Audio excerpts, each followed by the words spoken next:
आज हम एक ऐसी केस फाइल खोलने जा रहे हैं जो दशकों तक, आप समझिए, गहरे सरकारी राजों में दफन थी। ये कहानी है एक सरकारी जांच की जो जो बहुत जल्द तर्क और अंधविश्वास के बीच एक भयानक लड़ाई में बदल गई। चलिए मेरे साथ इस रहस्य की एक एक परत को खोलते हैं। तो पहली बार इस जांच से जुड़े दस्तावेजों को सबके सामने लाया जा रहा है। ये कहानी शुरू तो होती है एक बंद पड़े स्कूल के रहस्य से, लेकिन इसका अंत एक ऐसे पुराने और खौफनाक सच पर होता है जिसकी हम कल्पना भी नहीं कर सकते। देखिए, हर बड़े रहस्य की जड़ें ना किसी बहुत छोटी मामूली सी चीज में होती हैं। इस मामले में भी ये सब शुरू हुआ एक साधारण से कागज के टुकड़े से, एक रिपोर्ट जिसने शिक्षा विभाग में जैसे हड़कंप मचा दिया। तो सरकारी रिकॉर्ड्स में जो दिखा वो चौंकाने वाला था। सोचिए, एक स्कूल जहां 75 बच्चे पढ़ते थे, कुछ ही महीनों के अंदर पूरी तरह खाली हो गया। गिनती घटकर 19 हुई और फिर 0। कोई वजह नहीं, कोई जवाब नहीं। सरकार ने स्कूल पर ताला लगा दिया, फाइल बंद कर दी। लेकिन एक सवाल तो हवा में ही रह गया, आखिर वो 75 बच्चे गए कहां? तो इस रहस्य को सुलझाने के लिए विभाग ने अपने सबसे होशियार अधिकारियों में से एक को भेजा, राकेश। पढ़ा लिखा, लॉजिक पर चलने वाला इंसान जिसे हर सवाल का तार्किक जवाब चाहिए होता था। उसे लगा था कि वो एक प्रशासनिक गड़बड़ी को सुलझाने जा रहा है, लेकिन जो उस गांव में उसका इंतजार कर रहा था वो किसी सरकारी फाइल में दर्ज नहीं था। अब ये जांच कागजों से निकलकर असल जमीन पर उतरती है। राकेश उस पहाड़ी गांव में पहुंचता है और वहां कदम रखते ही उसे ये एहसास हो जाता है कि यहां लॉजिक के नियम काम नहीं करते। हवा में कुछ अजीब था। राकेश का पहला ऑब्जर्वेशन ही उसे परेशान कर गया। ये एक ऐसा गांव था जहां बच्चों की खिलखिलाहट नहीं गूंजती थी। गलियां एक अजीब अप्राकृतिक सन्नाटे में डूबी थीं, और ये पहला संकेत था कि इस जगह का सच बहुत ज्यादा भयानक है। जब राकेश ने शाम को गांव का जायजा लेने की कोशिश की तो उसे पहली चेतावनी मिली। और ये सिर्फ एक सलाह नहीं थी, नहीं, इसमें एक गहरा छिपा हुआ डर था, एक ऐसा अंधविश्वास जो गांव की रग रग में बसा था। बस यहीं पर राकेश के लॉजिक की पहली टक्कर गांव के सदियों पुराने डर से हुई। और फिर उसी अंधेरे में उसे एक सुराग मिला, या शायद एक और गहरे अंधेरे का रास्ता। एक बूढ़े आदमी ने कांपती हुई आवाज में बताया कि ये जो हो रहा है ये कोई नई बात नहीं है। ये तो एक ऐसा चक्र है जो दशकों से बार बार दोहराया जा रहा है। बस इसे एक वाक्य में पूरी जांच को एक नई और भी ज्यादा खौफनाक दिशा दे दी। अब जांच उस मोड़ पर पहुंचती है जहां राकेश को कुछ ऐसा दिखता है जो किसी भी सरकारी रिपोर्ट में कभी नहीं लिखा जा सकता था। एक ऐसा नजारा जो उसके लॉजिक और विश्वास की हर दीवार को गिरा देता है। गांव के एक पुराने टूटे फूटे मंदिर में राकेश को कुछ बच्चे मिलते हैं। वो एक खेल खेल रहे थे, लेकिन वो कोई आम खेल नहीं था। वो खेल रहे थे बलि का खेल।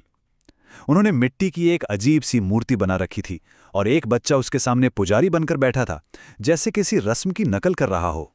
जब राकेश ने पूछा कि ये क्या हो रहा है, तो एक बच्चे ने बड़ी मासूमियत से जवाब दिया, गांव को बीमारी से बचाने के लिए देवता को बलि देनी होगी। ये सुनते ही राकेश का दिमाग सुन्न हो गया।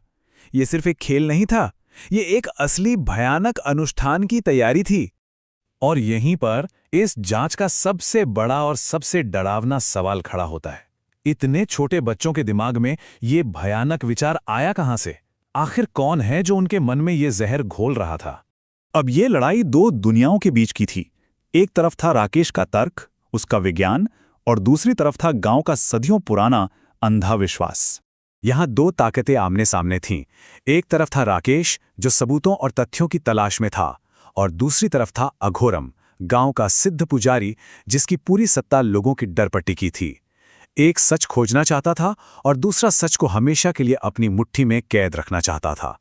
जब राकेश ने अघोरम से सवाल जवाब किया तो उसे जवाब में मिला सिर्फ अहंकार और मजाक। अघोरम ने राकेश की मॉडर्न पढ़ाई का मजाक उड़ाया और कहा कि उसकी शक्तियां ऐसी हैं जो तर्क और विज्ञान से बहुत परे हैं। जांच का क्लाइमैक्स तब आता है जब राकेश खुद उस भयानक रस्म का गवाह बनता है। आधी रात के अंधेरे में एक पुराने खंडहर में वो सच सामने आता है जो सब कुछ बदल कर रख देगा। जंगल के बीचों बीच जलती आग की लपटों के सामने अघोरम का सबसे बड़ा राज खुलता है। वो चिल्लाकर कबूल करता है कि मोलोक, जिसे पूरा गांव देवता मानकर पूजता है, वो कोई देवता है ही नहीं। और फिर आता है दूसरा और भी ज्यादा डरावना खुलासा। अघोरम खुद को उस शैतान का सेवक नहीं, उसका वारिस घोषित करता है। अब उसकी असली नीयत सबके सामने साफ थी। और फिर सबसे बड़ा धोखा सामने आया। गांव का सूखा, जली हुई फसलें और बीमारियां, ये सब कोई भगवान का श्राप नहीं था।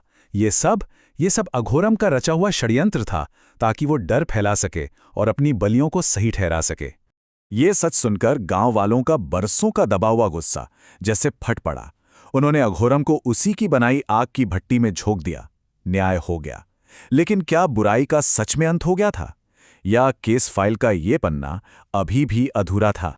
सरकारी तौर पर तो केस बंद कर दिया गया, लेकिन उस फाइल के आखिर में एक छोटा सा नोट है, एक परिशिष्ट जो इशारा करता है कि असली कहानी तो शायद अब शुरू होनी है। ये चक्र बहुत पुराना और गहरा था।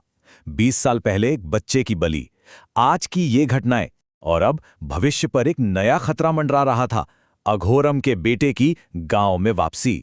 सालों बाद एक अंधेरी रात में अघोरम का बेटा उसी खंडहर में लौटता है और जमीन में दबी उस मूर्ति को बाहर निकालता है। उसकी आंखों में वही लाल चमक थी और चेहरे पर वही खौफनाक मुस्कान। ये इस बात का सबूत था कि बुराई मरी नहीं थी, वो बस एक पीढ़ी से दूसरी पीढ़ी तक पहुंच गई थी। तो अब ये पूरी केस फाइल हमारे सामने है, और यहां आकर एक आखिरी सवाल खड़ा हो जाता है। इन सभी सबूतों को देखने के बाद क्या ये पहचाना जा सकता है कि वो भयानक चक्र ठीक किस पल दोबारा शुरू हुआ? क्या ये तब हुआ जब वो बेटा गांव लौटा, या शायद ये चक्र कभी खत्म हुआ ही नहीं था?